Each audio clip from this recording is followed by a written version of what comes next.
je vais vous prendre avec moi. J'ai pas mal de travail à faire dans mon travail personnel, au sens mon entreprise. Donc je viens prendre, je mets mon nom, enfin je mets mon prénom, je mets la date, je mets l'URL que j'ai vu.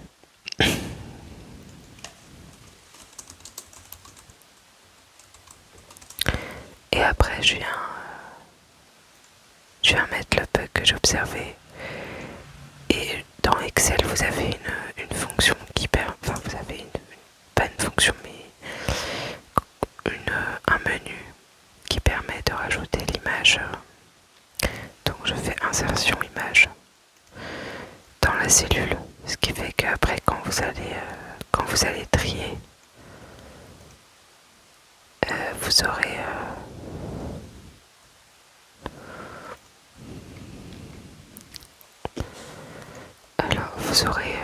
vous aurez les screens rattachés. Vraiment le principal en fait de cette vérification, c'est vraiment de la manutention entre guillemets quoi. C'est vérifier, pardon, je suis éclatée. C'est vérifier vraiment que les produits remontent bien dans les catégories où elles sont censées remonter. Là on est sur la catégorie marque. Du coup c'est vérifier que ça remonte bien dans la bonne marque. En gros. C'est assez simple en vrai. Mais en fait je crois que personne le fait. C'est ça la dinguerie quoi. Après c'est méga chiant à faire. En gros je reste appuyé sur CTRL. Du coup ça ouvre dans un nouvel onglet tous les liens sur lesquels je clique. Et donc globalement c'est j'ouvre enchaîne là. J'enchaîne. Je clique. Je clique. Et je vais encore une fois dans chaque onglet. Alors des fois il n'y a rien, il y a un produit dans la catégorie. Mais en fait pas là par exemple, voilà, j'ai encore une page où il n'y a pas de produit dedans en fait. Du coup la page ne devrait pas apparaître. Il devrait y avoir une règle de gestion qui dit que quand il n'y a pas de produit, on fait rien apparaître. Soit c'est parce qu'il manque des produits de la marque, de la gamme, mais du coup on est censé recéter comme si c'était en live, donc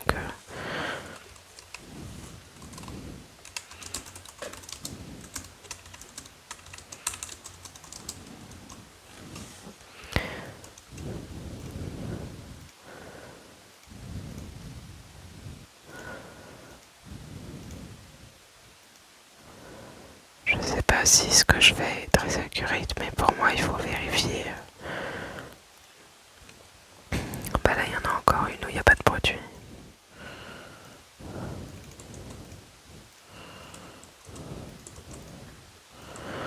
Je travaille un peu plus parce que on a... En fait moi j'ai beaucoup de taf là. Parce que on me dit de laisser mes tâches à côté pour m'occuper de ça. Sauf que les gens à côté viennent me demander des comptes quoi. Et chaque fois on me dit non mais arrête et tout. Je fais comment pour arrêter en fait. C'est trop facile de dire t'as qu'à dire non. Je dis non en fait, mais pour garder des bonnes relations commerciales parfois t'es obligé de dire oui. Y en a qui on demande des choses et ils prennent du temps pour le faire. Si nous on dit non à chaque fois, on va se faire... ils vont finir par eux-mêmes nous dire non quand on va avoir besoin d'eux quoi. Donc t'essaies quand même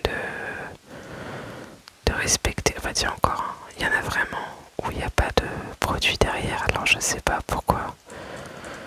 Mais et je sais pas si c'est un bug connu. En fait le problème c'est qu'on nous dit aussi de recéder. Je suis en train de me plaindre H24 là. En fait c'est juste une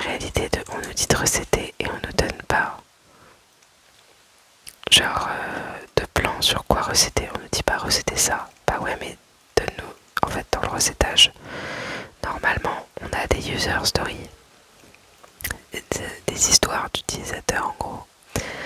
C'est la traduction littérale. Et en gros, ces user stories, elles nous servent à savoir ce qu'on est censé tester. Alors là, maintenant, on commence un peu à capter le site et tout, parce qu'on est quand même allé pas mal dessus. Mais ça n'empêche qu'on ne sait pas forcément tous les bugs qui ont été identifiés.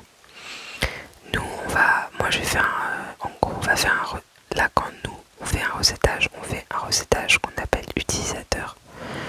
Mais du coup, c'est pas le plus performant pour en avoir fait avant. En fait, pourquoi c'est pas performant? Parce que le recettage utilisateur, il va se baser sur ce que l'utilisateur s'attend à avoir. Donc c'est important d'en faire, mais tu peux pas baser tout ton recettage sur ça. Parce qu'en fait, l'utilisateur, il va pas forcément utiliser certaines fonctionnalités que toi t'as identifiées comme étant des nouvelles fonctionnalités intéressantes.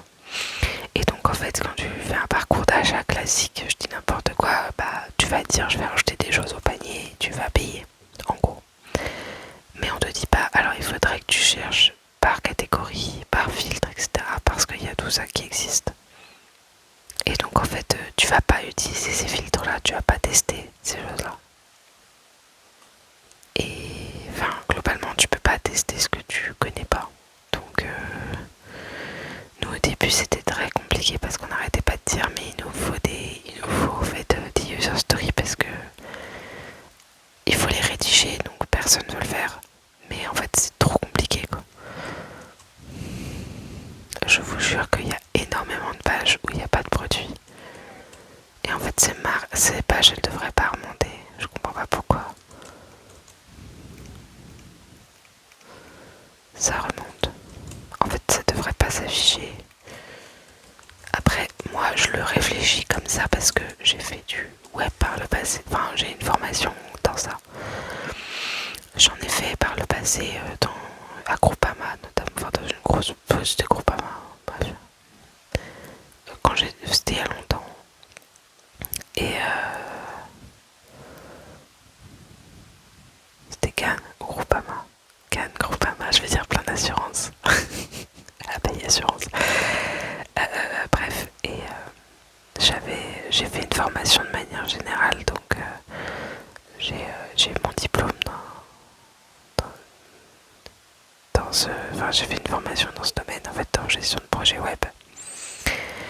Et en fait, moi, je vais avoir une réflexion pour moi, l'utilisateur, il va réagir comme ça.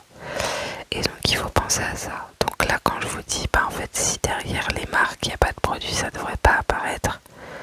Si on me répond, ouais, mais il y a des produits, c'est juste qu'on les a pas encore injectés pour le live, ça n'empêche que la catégorie ne devrait pas apparaître si les produits ne sont pas injectés, parce que sinon on va se retrouver avec des catégories qui sont vides. L'utilisateur, lui, va se retrouver avec des catégories qui sont vides. Là, j'en ai beaucoup.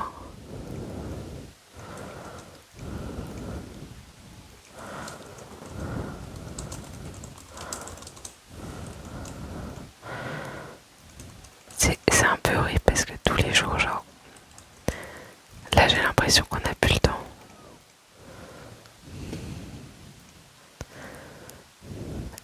C'est un peu angoissant. Et en même temps, il faut avancer. Et en même temps, on peut pas tout faire, quoi.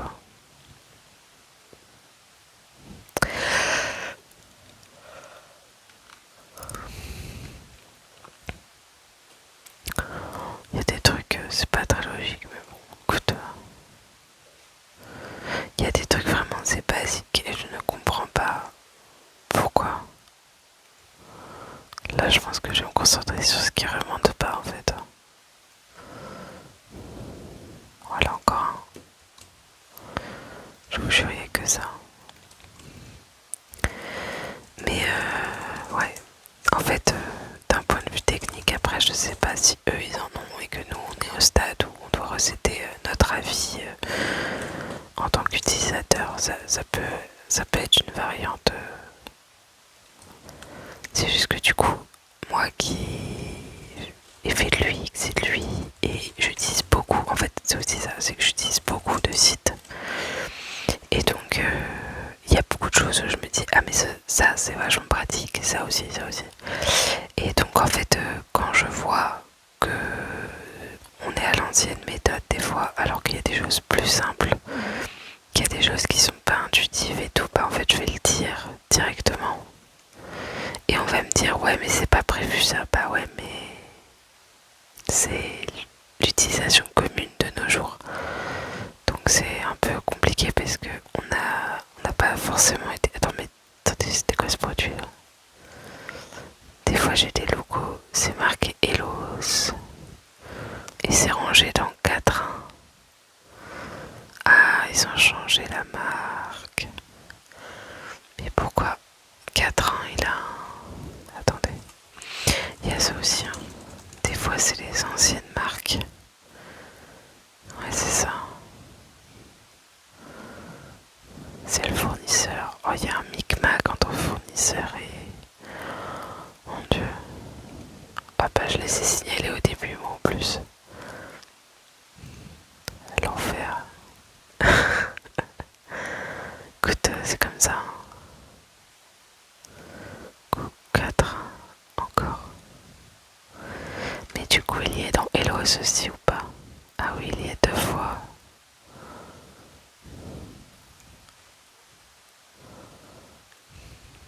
Ah bah non. Ah, mais je viens de comprendre un truc.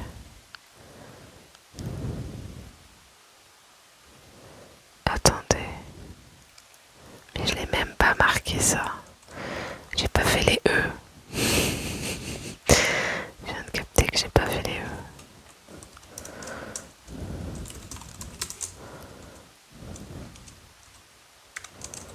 Je vais pas faire trop longtemps, je pense, parce que j'ai faim de ouf. Alors, il n'y a aucun produit parce qu'en fait, ils sont dans 4 ans. Aucun produit sous Elos car ils sont dans 4 ans.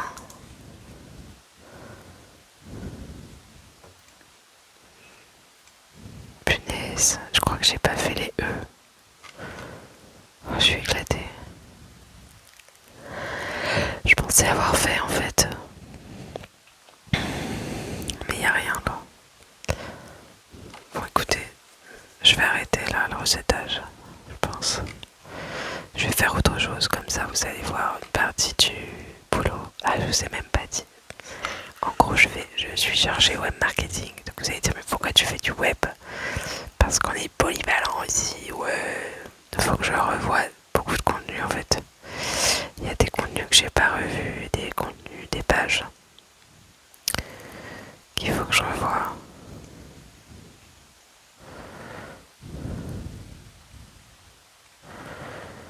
Demain, il faudra que je fasse ça, mais là j'en ai déjà fait 14 pages aujourd'hui. Mon casque fait du bruit tout seul, c'est trop bizarre. Ok. Bah là, du coup, ce que je vais faire, c'est que je vais juste aller travailler sur la programmation d'un post Instagram. En gros, j'ai demandé à une alternante si elle pouvait me faire des visuels sur des produits. Et franchement, elle m'a tout fait bien pour le moment. Franchement, ça m'a économisé du temps de fou. Je l'ai remercié parce que, en fait, à la base, je lui donnais ça en me disant, bah, on va voir quoi. Mais j'ai l'habitude de repasser derrière. Et là, elle a tout fait. Ah, elle a pas renommé le fichier. Elle l'a laissé. Hop. Mais ça m'arrange quand même qu'elle l'ait fait parce que, en fait, ça m'économise grandement, grandement du temps. Genre tout ça là, ça aurait été à moi de le faire pour les mises en avant fournisseurs. Et j'aurais pas eu le temps.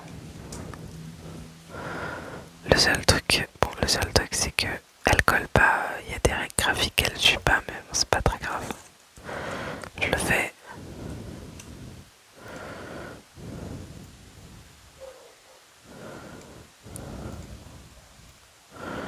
En gros, on essaye toujours de casser les petits carrés jaunes collés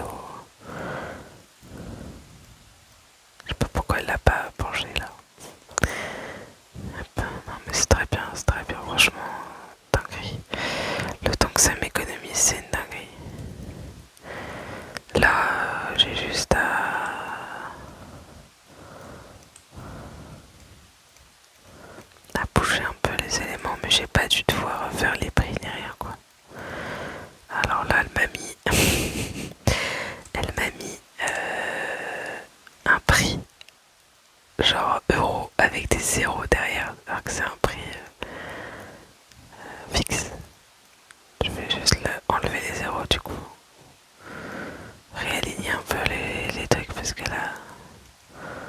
je pense qu'elle a fait ça rapide pour m'aider, du coup c'est pas aligné, mais bon ça va, franchement ça va de ouf. Hein. Si c'est juste aligner 2-3 trucs, ça m'aide de ouf.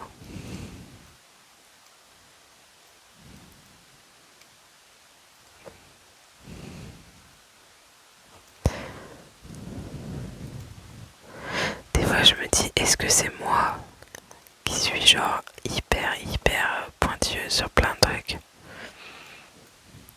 Parce que c'est une dinguerie quand même quand on y pense. J'ai l'impression d'être la folle du village. Genre je suis trop pointilleuse. Genre limite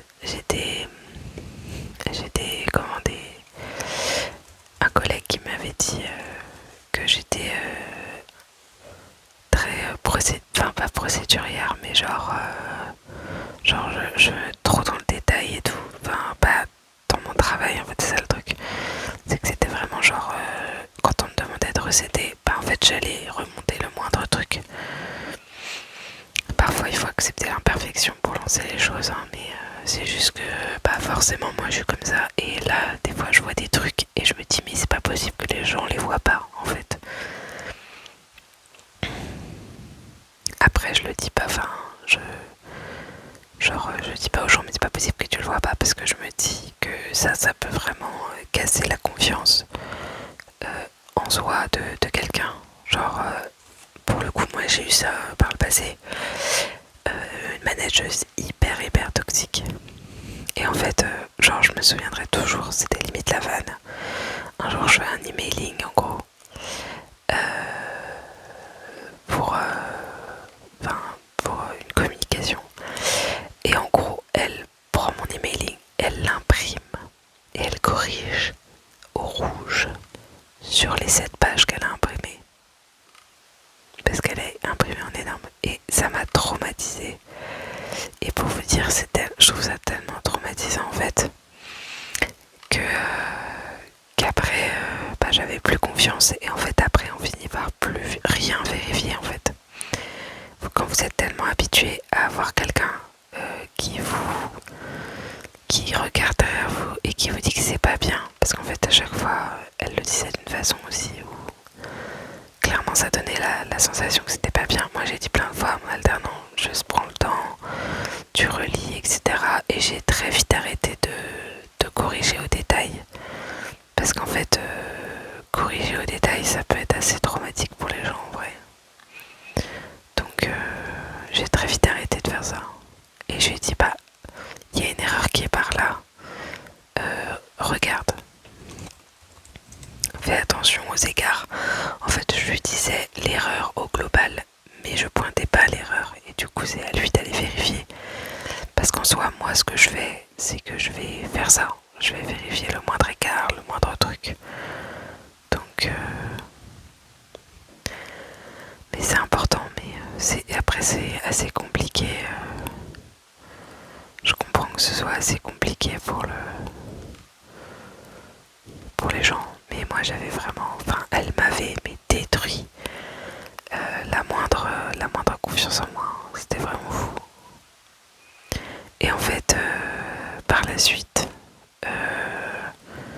j'ai eu beaucoup de mal à reprendre en fait confiance en moi, et je me dis heureusement j'ai eu des personnes très proches qui m'ont donné beaucoup de conseils et qui m'ont dit mais en fait y a pas Morgane, hein,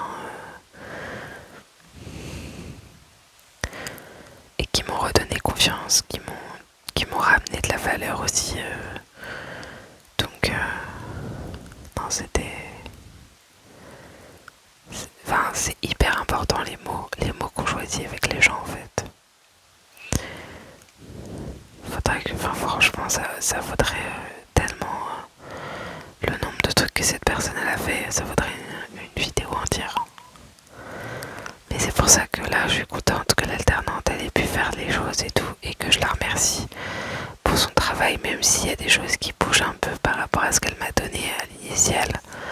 En fait c'est tellement un gain de temps, mais vraiment au sens où bah, même si c'est juste bouger un truc comme je vous dis, en soi ça me fait vraiment gagner beaucoup de temps.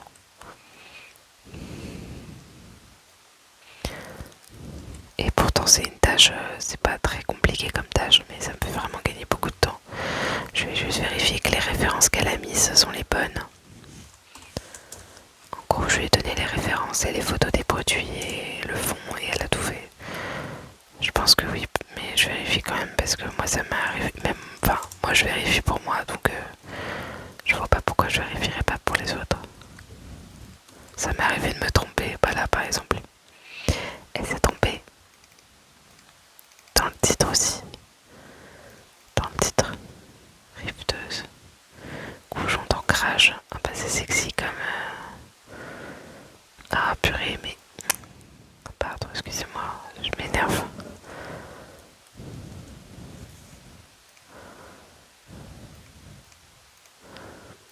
Là par exemple, c'est pas la bonne rêve.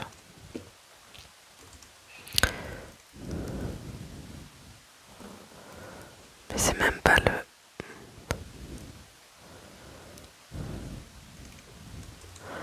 C'est pour ça que c'est important aussi de vérifier. Pas la preuve, hein, c'est que là elle s'est trompée. Mais moi aussi ça m'arrive en fait. Mais c'est pour ça que je fais attention parce que je sais que même moi, alors que je fais hyper gaffe, en fait il y a plein de fois où je me trompe. Parce que à force de faire des copier-coller, à force voilà c'est.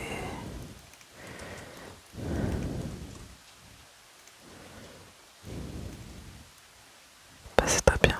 Voilà. Rivet, tête plate, assis, alu, parfait.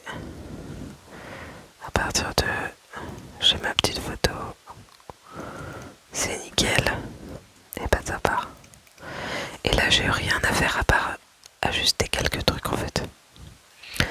C'est ça qui est vraiment très agréable parce que depuis que moi j'ai commencé, il y a beaucoup de travail autre que ce pourquoi j'ai été embauchée initialement. Après, je savais qu'il y avait ça, hein, mais c'est juste que c'est une constatation. Et du coup, je me suis retrouvée à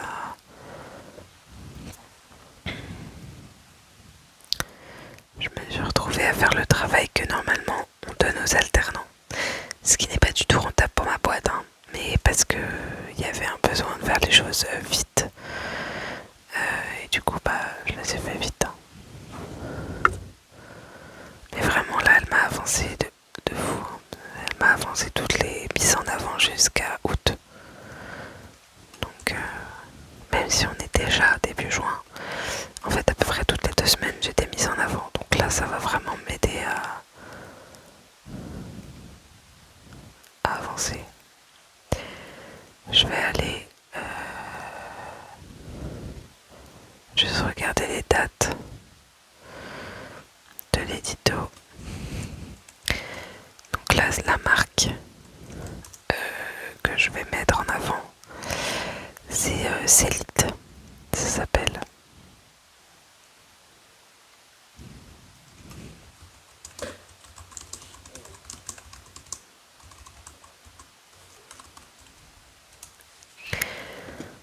Mais vraiment, vraiment, c'est un truc de fou. Donc en fait, ce que je fais, si ça vous intéresse, c'est pas confidentiel, hein, c'est juste une organisation. Donc là, j'ai téléchargé, nous on utilise Adobe. On utilise Adobe Express, franchement, c'est Canva le truc, hein. En gros, ce que je fais, c'est que je télécharge toutes les photos et après je vais les mettre sur un drive dans un endroit où je vais mettre avec le nom du fournisseur.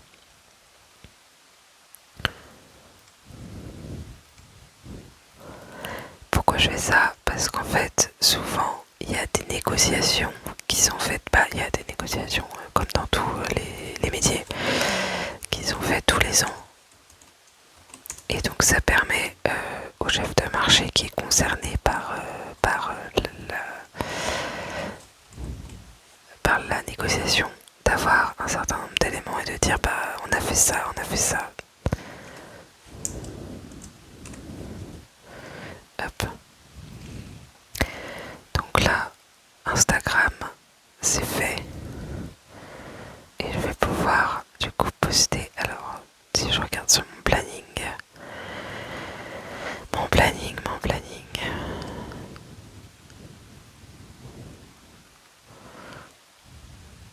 On va devoir le mettre en ligne. Ah oui, il faudra que je m'occupe de Soudal aussi. Ah mais j'ai pas mis Delta. Singer, Facom. Delta. Ah mais j'ai pas programmé Delta. Je crois que j'ai pas programmé Delta. C'est une marque de pays. Delta Plus. Instagram.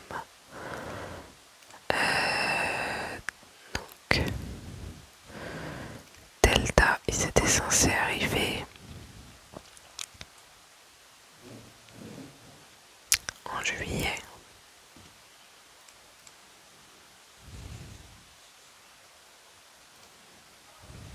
Ok.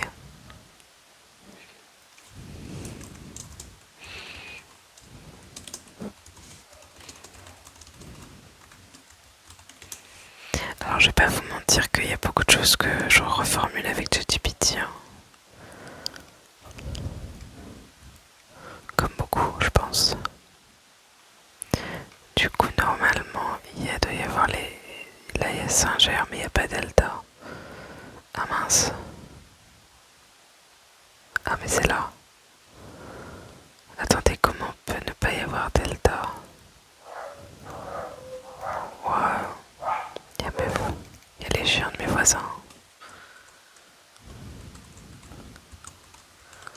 Mais du coup, ça a dû télécharger sous Singer. C'est pour ça que je les vois pas. Ceux-là. Je pense que c'est ceux-là. Non. Attendez, je vais supprimer, fermer. Êtes-vous sûr? Oui. Donc j'ai dit le 21. Je vais les retélécharger, tant pis.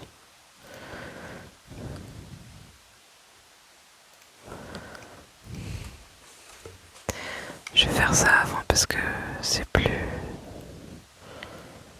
Ah mais je crois que je viens de les trouver. Bon tant pis, c'est pas grave.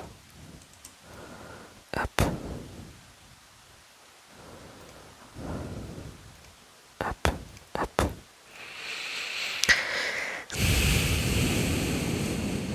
Delta. Delta, c'est un acteur majeur des équipements de protection individuelle. Main, pied, Louis, voie respiratoire.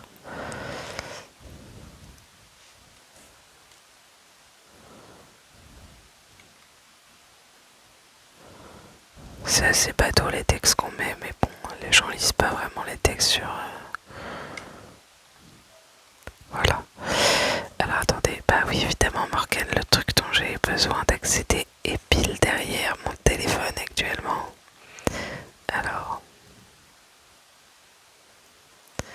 Parce que mon écran est là.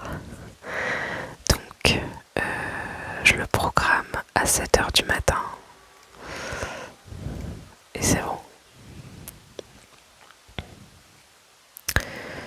Et je vais le passer en vert du coup dans mon planning. En gros j'ai fait un Excel. Ce qui me permet de programmer et de mettre en vert dès que c'est prêt.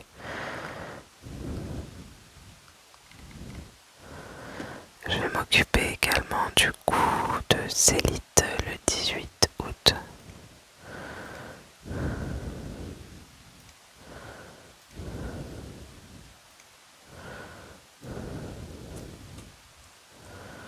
Ta, ta, ta, ta, ta.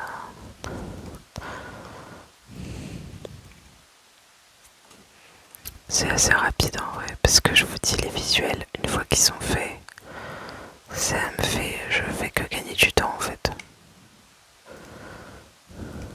J'ai plus qu'à glisser les visuels, mettre mon texte et that's all.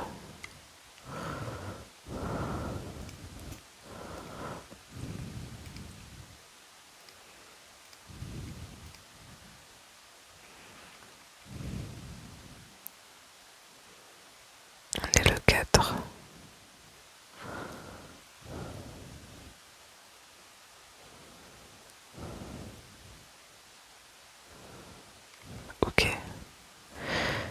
rester Soudal. Soudal qui ont un stand au Tour de France, sachez-le. Et U-Group, et tout sera prêt jusqu'à septembre. Ça c'est cool. U-Group elle a pas eu le temps, j'ai vu. Parce que du coup je lui ai fait un Excel. U-Group elle a pas eu le temps. Et puis Bosch, après je vais avoir Bosch, Milwaukee, Iliansen, plein de choses à préparer.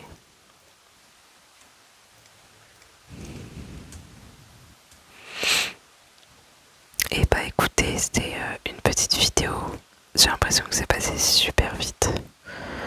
Mais bon, là, voilà, j'ai déjà fait les prochaines programmations.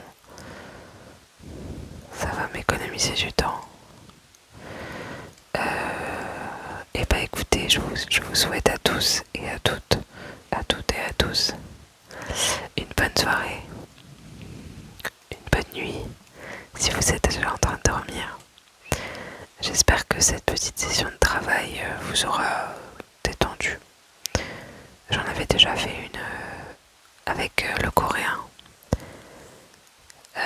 Voilà. Moi en tout cas j'aime bien parce qu'en fait vraiment ça me détend. Je m'auto-détends avec la l'ASMR, c'est un truc de fou.